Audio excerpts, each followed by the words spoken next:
नेपालले ब्यास क्षेत्रमा सशस्त्र प्रहरीको बीओपी राखेपछि भारतले कालापानी क्षेत्रमा हवाई गस्ती बढाएको छ। पछिल्लो समय भारतले कालापानी लगायतका क्षेत्रमा दिनमा 1 दर्जन पटक भन्दा बढी हवाई गस्ती गर्दै आएको छ। भारतले यसअघि कालापानी लगायत क्षेत्रमा हेलिकप्टरबाट दिनमा 1-2 पटक उडान गर्ने गरेको थियो। ब्यासमा सुरक्षाकर्मीको उपस्थिति बढेपछि दिनहुँ 12-15 पटक हेलिकप्टर आकाशमा आइरहन्छ। भारतले वैशाख तेस्रो साताबाट माथिल्लो क्षेत्रमा हेलिकप्टर उडान बढाएको छ। भारतले हरेक वर्ष यो समय कालापानी लगायत उत्तर पश्चिम क्षेत्रमा हवाई उडान गर्ने गर्छ। ब्यास क्षेत्रमा मानिस बसाइ सर्ने भएकाले खाद्यान्न लगायत सामान भारतले हेलिकप्टरबाटै ढुवानी गर्छ। तर यो वर्ष गस्ती पनि भएकाले धेरै उडान भइरहेको छ। स्थानीय धनसिंह धामी बताउँछन्, पहिले बाटोको समस्या हुँदा हेलिकप्टरबाटै मानिसलाई माथि पुर्याउने गरिएको थियो। बाटो बनेपछि भने गत वर्षबाट भारततिरका नागरिक पैदल माथिल्लो क्षेत्र जाने गरेका छन्।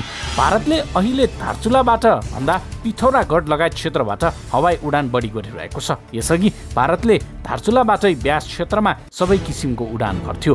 यो वर्ष दिल्लीबाट पनि हेलिकप्टर कालापानी क्षेत्रमा आइरहेको भारतीयलाई उद्धृत गर्दै स्थानीयले बताएका छन्। स्थानीयका अनुसार निर्माणका मेसिन र बढी मात्रामा हात हतियार लैजानु परे माथिबाटै सिधै हेलिकप्टर नेपाली भूभाग गुन्जीमा अवतरण हुन्थ्यो। भारतले उक्त क्षेत्रको सबैभन्दा ठुलो हेलिप्याड गुन्जीमै बनाएको छ।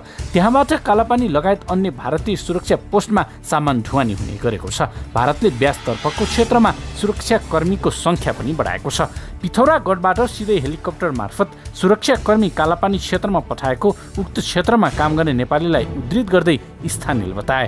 भारतले गुन्जीदेखि कालापानी र लिपुलेकसम्म भारत तिब्बत पुलिस, आइटिबिपी, भारतीय सेना, सीमा सुरक्षा बल लगायत 6वटा सुरक्षा अङ्ग राखेको छ।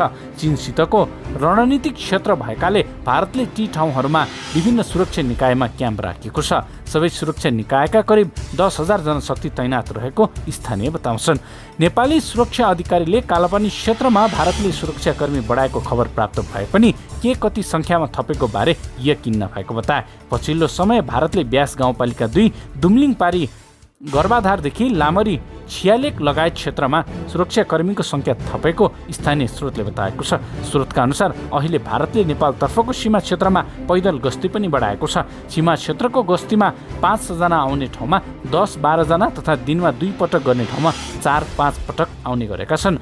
भारतले पिथौरागढदेखि धारचुला, छियालेक, गुन्जी तथा कालापानी क्षेत्रमा सुरक्षाकर्मीको ठूलो दस्ता राख्दै आएको छ। स्थानीयका अनुसार भारत चीनको युद्धपछि भारतले पिथौरागढदेखि माथिल्लो क्षेत्रलाई सुरक्षा निगरानीमा राख्न ठूलो संख्यामा सैनिक क्याम्प राखिएको छ। नेपाली सेनाले दार्चुला ब्यास घोडेटो बनाउन सुरु गरेको छ। सेनाले ब्यास गाउँपालिका 2 को घाटी बगरदेखि वडा नम्बर 1 मा पर्ने मौया भिटासम्मको घोडेटो निर्माण थालेको हो। करिब 450 मिटर क्षेत्रमा 2.6 मिटर चौडाइको नयाँ बाटो निर्माण र केही ठाउँमा पुरानो बाटो मर्मत गरिने सेनाले जनाएको छ। त्यसका लागि सेनानीको नेतृत्वमा इन्जिनियर सहितको प्राविधिक टोली ब्यास 2 स्थित थिमा पुगेको छ। प्राविधिक जनशक्ति र केही निर्माण सामग्री बिहीबार र शुक्रबार थिमामा हेलिकप्टर मार्फत पुर्याइएको हो। प्राविधिकहरूले निर्माण स्थल हेरेपछि अन्य निर्माण सामग्री ढुवानी गरिने बताइएको छ। गत भदौमा मौर्या भिरमा ठूलो चट्टान खसेपछि ब्यास जाने बाटो बन्द भएको थियो। घाटी बगरदेखि माथिल्लो क्षेत्रमा पहिरो गएको छ। उक्त घोडेटो बाटोको सबैभन्दा बढी समस्या यही क्षेत्रमा हो। बाटो नहुँदा ब्यास गाउँपालिका 1 छाङ्ग्रु र तिङ्कर गाउँका बासिन्दा भारतीय बाटो प्रयोग गरी सदरमुकामबाट गाउँ फर्कनेछन्। एउटा प्रश्न उठाउनु भएको छ, नक्सा जस्तो जमिन फिर्ता लिन सजिलो छैन भनेर। नक्सा जस्तै फिर्ता लिन सजिलो भएको भए त हिजो बेलुकै फिर्ता आइसक्थ्यो। अवश्य छैन नक्सा बनाउन जस्तै सजिलो, तर नक्साले हाम्रो एउटा दृढतालाई प्रतिबिम्बित गर्छ। हामी जमिन फिर्ता लिनेवाला छौँ, फिर्ता लिएर छोड्नेवाला छौँ। किनभने यो हाम्रो भूभाग हो, सजिलो छ भनेको होइन। हामीलाई थाहा छ भारतको भूगोल, भारतको जनसङ्ख्या, भारतको अवस्था र हाम्रो अवस्थाको भिन्नता। तर यी भिन्नताहरू न्याय निरूपणमा प्रतिबिम्बित हुनु हुँदैन, सत्य स्थापनामा प्रतिबिम्बित हुनु हुँदैन। सत्य सत्य हो। आकार प्रकार हैसियत हेरेर न्याय निरूपण र सत्य स्थापना हुँदैन पनि, स्वीकार्न सकिँदैन पनि। त्यसकारण हामी यो अलिकति कठिन काम होला, तर यो कठिन काम भए पनि हामी गर्छौँ। हामी यस मामलामा दृढ छौँ भन्ने कुरा फेरि म स्पष्ट गर्न चाहन्छु।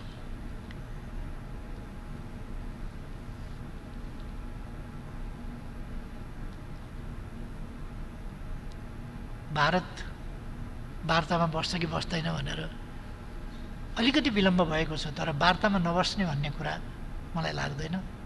वार्ता हुन्छ। वार्ताद्वारा हामी तथ्य प्रमाणहरू वार्ताको टेबलमा प्रस्तुत गर्छौँ। हामी कुनै उत्तेजनामा छैनौँ, आवेशमा छैनौँ, हामी गम्भीर छौँ र त्यो गम्भीरताका साथ तथ्य प्रमाणका आधारमा अत्यन्त मैत्रीभावका साथ नेपाल र भारत दुईटा छिमेकी मित्र राष्ट्रहरू हुन्। यो मित्रता ऐतिहासिक छ। यो मित्रता अनेक हिसाबले सांस्कृतिकदेखि लिएर थुप्रै पक्षहरू, आर्थिक पक्षहरू, सामाजिक पक्षहरू, अनेक पक्षहरूबाट बाँधिएको पनि छ र यस्तो मित्रतामा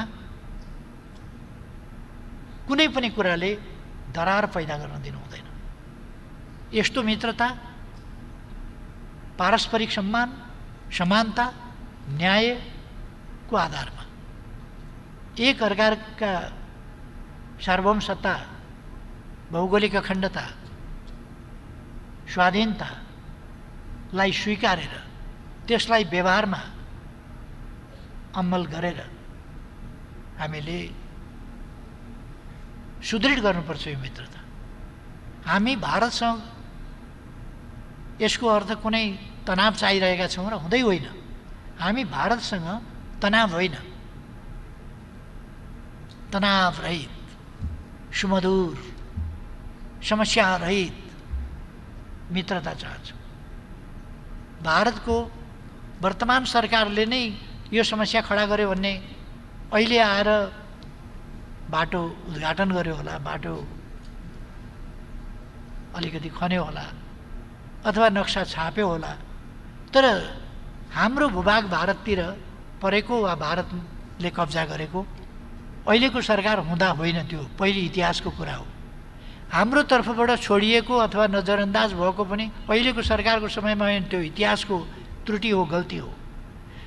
दुईटै सरकारले ती इतिहासका त्रुटिहरूलाई, ती गल्तीहरूलाई सच्याउनु पर्दछ।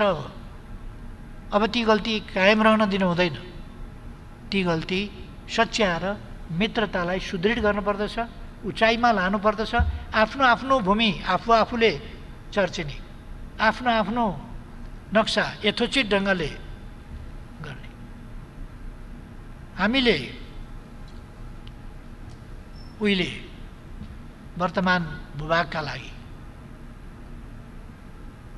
लडाइँ नै गरे हौँ।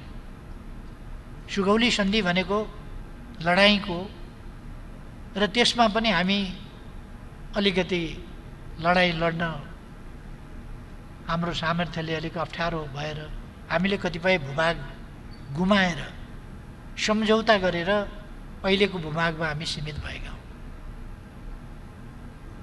त्यति बेला लडाइँको बेला गरिएको सम्झौता आज लडाइँ नभएका बेला, सुमधुर मैत्री सम्बन्ध कायम भएका बेला, यस्तो बेलामा लडाइँका बेला स्वीकारिएको सिमाना शान्तिपूर्ण मित्रताका बेला थिचोमिचो गरिनु, अतिक्रमण गरिनु कदापि वाञ्छनीय हुन सक्दैन, कदापि ग्रहणीय हुन सक्दैन, त्यो स्वीकार्य हुन सक्दैन।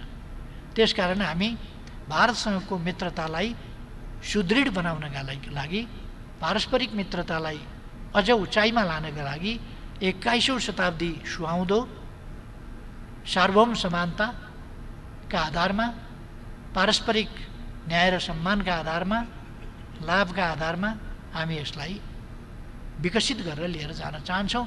अहिलेको सीमा विवाद हामीले टुङ्ग्याइहालौँ। अब वार्ताद्वारा यसलाई टुङ्ग्याउँ, तथ्यका आधारमा टुङ्ग्याउँ भनेको दुश्मनी होइन, वैरभाव होइन, मित्रभाव हो। हामी भारतसँग पूर्ण मित्रभावका साथ यो प्रस्ताव गरिरहेका छौँ। कृपया हाम्रो भूमि फिर्ता गर्नुहोस्, वास्तविक मित्रता, मनदेखिको मित्रता। अब अहिले मित्र भन्दाखेरि पनि कस्तो हुन्छ भने हाम्रो जमिन खोस्या छ, थिचिया छ, मिचिया छ जस्तो खालको, त्यस्तो पर्ने खालको भावका साथ होइन, एकदम दिल खोलेर मित्रता गर्न सक्ने परिस्थिति निर्माण गरिहालौँ भन्ने हाम्रो प्रस्ताव हो। त्यसकारण यसमा धेरै सजिलो होइन, तर यो असजिलो विषय पनि होइन। सत्यमेव जयते, हामीले भन्ने त्यही हो।